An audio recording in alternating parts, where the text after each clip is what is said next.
c'est une ville assez incroyable en ce qui concerne le vélo. Moi qui pratique en région centre, un endroit extrêmement plat, avec des gens d'un certain âge, surtout issus de la route, il y a deux choses qui m'ont sauté aux yeux. La moyenne d'âge des pratiquants et le nombre de femmes qu'on peut voir sur des vélos. Évidemment, j'ai bientôt 60 ans, donc tout ce qui est en dessous de 40, c'est jeune. Donc là, franchement, il y a des jeunes partout. C'est une ville moyenne, remplie de boutiques consacrées au vélo, des restaurants, des cafés. Et forcément, il y a un côté fashion, surtout dans la pratique gravel. Bref, ils sont tous beaux. Alors je ne dis pas qu'ici ils sont pas beaux, c'est autre chose. Et puis c'est un lieu de villégiature, c'est-à-dire qu'on vient de loin pour rouler à Gérone. Donc il est normal que l'on retrouve un condensé de profils, que tous les genres pratiquant la bicyclette aient envie de pédaler dans ce lieu assez magique. J'ai donc adoré mon séjour à Gérone, même si, il faut bien l'avouer, c'est un peu flippant de voir cette région manquer d'eau à ce point. Je ne sais pas encore combien de temps ça va pouvoir durer, parce que les gens qui vont en vacances là-bas pour faire du vélo consomment plus d'eau qu'un habitant standard. On fait du vélo, faut prendre plus de douches, faut laver le matériel, faut laver les vêtements, enfin bref, la région est un peu sinistrée en ce moment et je n'ose imaginer ce que cela va donner dans les 10 ou 15 prochaines années.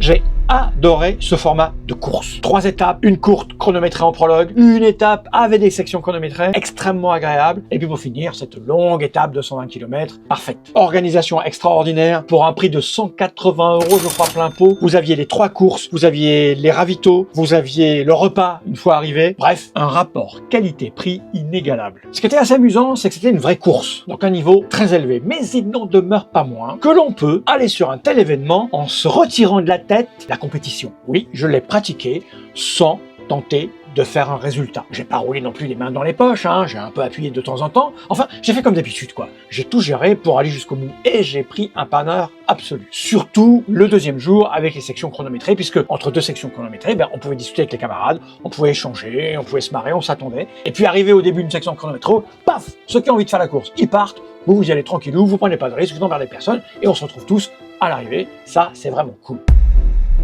Sur ces portions, pour savoir si on est sur la bonne trace, il suffit de regarder les bidons par terre, on croise plein de bidons qui sont tombés.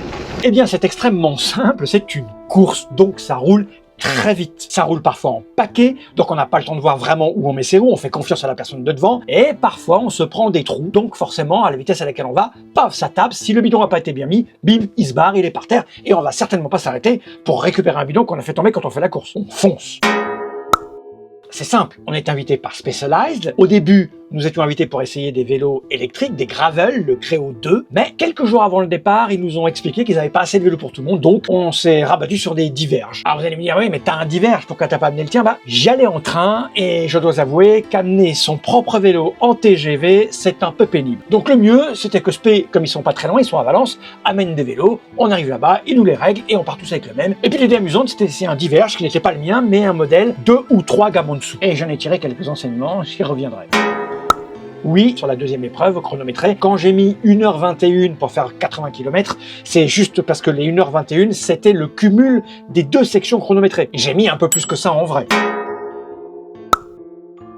Les 3 invités, Paul de Vosges Magazine, Stéphane de Gravel & Bike et moi-même avions tous les 3 le même vélo, un Diverge Expert. Le descriptif est valable sur le site Spe, vous y allez, c'est exactement le même qu'on avait, celui d'usine, celui de série. C'est donc le même vélo que le mien, la géométrie est identique, mais c'est pas tout à fait le même équipement, ni le même carbone. La différence fondamentale entre les deux, c'est 1,5 kg. J'ai donc retrouvé les mêmes sensations dessus, ou presque. Je n'avais pas le même renvoi de watts. Le S-Works est beaucoup plus réactif. Je n'avais pas les mêmes roues non plus. Il est équipé de terrassés, alors que sur le mien, j'ai des terrassés LX, donc des roulements beaucoup plus rapides. Ceci dit, j'étais bien content d'avoir ces terrassés qui, dans les descentes, m'amenaient beaucoup moins à des vitesses hautes que mes terrassés LX. Alors évidemment, la différence de poids, je l'ai senti dans les montées, surtout sur le prologue.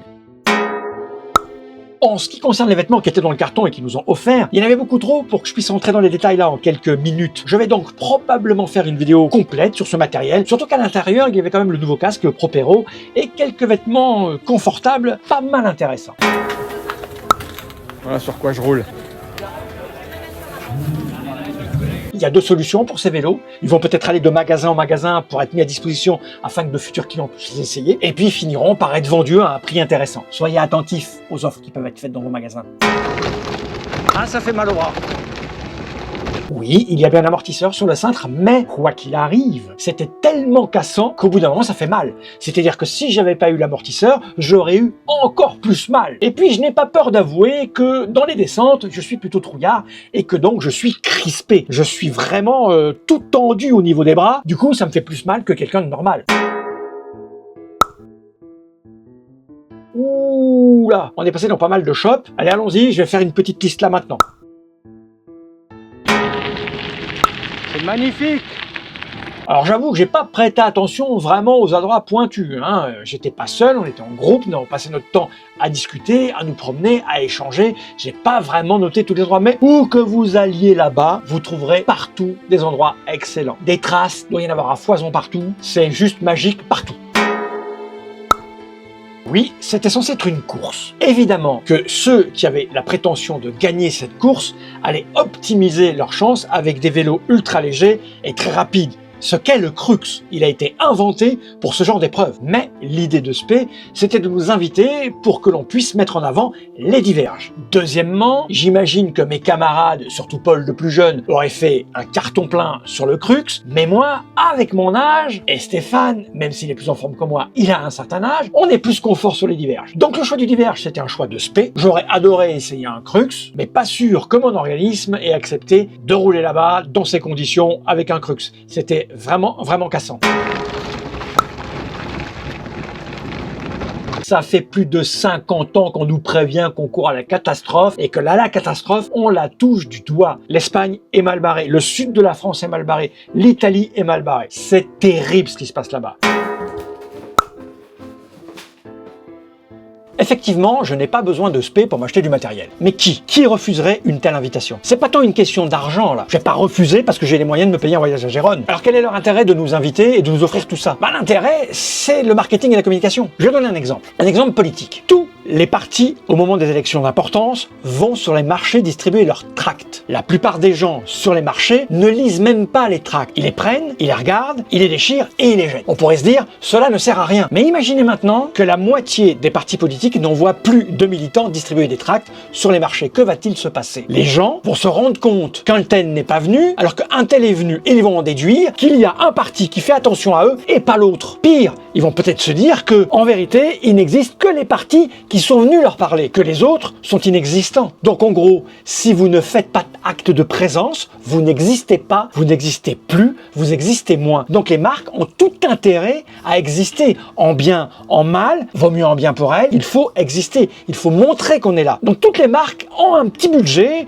pour exister et il serait idiot de ma part de ne pas y aller. Et franchement, quand Spé fait un cadeau d'une veste qui coûte 200 €, ça leur revient pas à 200 €. Ça va dépendre de comment vous vous sentez. Moi, j'ai opté pour le 42, quelles que soient les circonstances. Si c'est du chemin roulant, de bord de canal, de bord de Loire comme j'ai par ici, je prends des Pricefinder. Je sais, c'est du Spé, mais c'est parce que mon revendeur à Orléans est un revendeur Specialized. C'est un truc de l'hôtel. C'est ça qui est formidable à Gérone. Tout a été conçu pour le tourisme à vélo. Donc, dans l'hôtel dans lequel nous étions, à chaque niveau de garage, il y avait un local pour entreposer des vélos en toute sécurité et pour les laver. C'est dingue. Oui, je ferai un retour sur ce casque complet. Je peux vous dire comme ça, vite fait, il est très agréable à porter et il est beaucoup moins cher que les versions dont il s'inspire.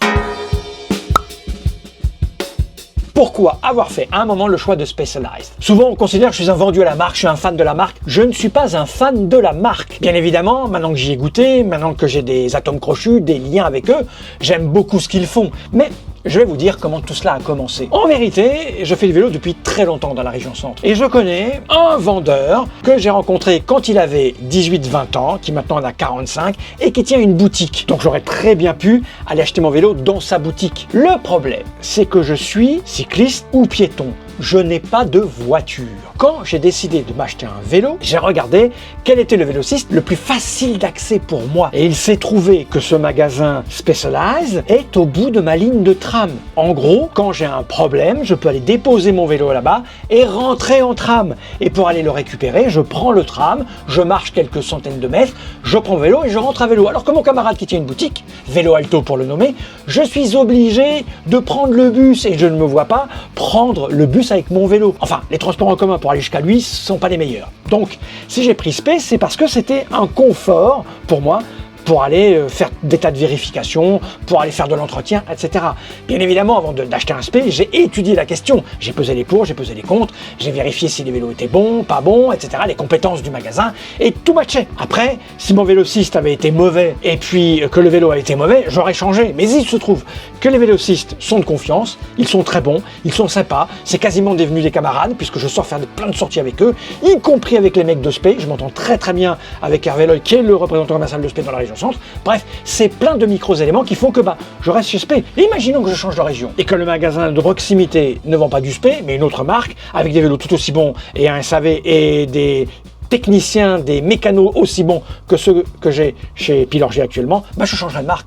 Bref, j'espère que j'ai répondu à un certain nombre de questions. Je reviendrai probablement sur cette histoire de pourquoi j'ai choisi SP, parce que j'ai quelques éléments supplémentaires qui pourraient vous intéresser. C'est pourquoi est-ce que je roule sur un vélo aussi cher?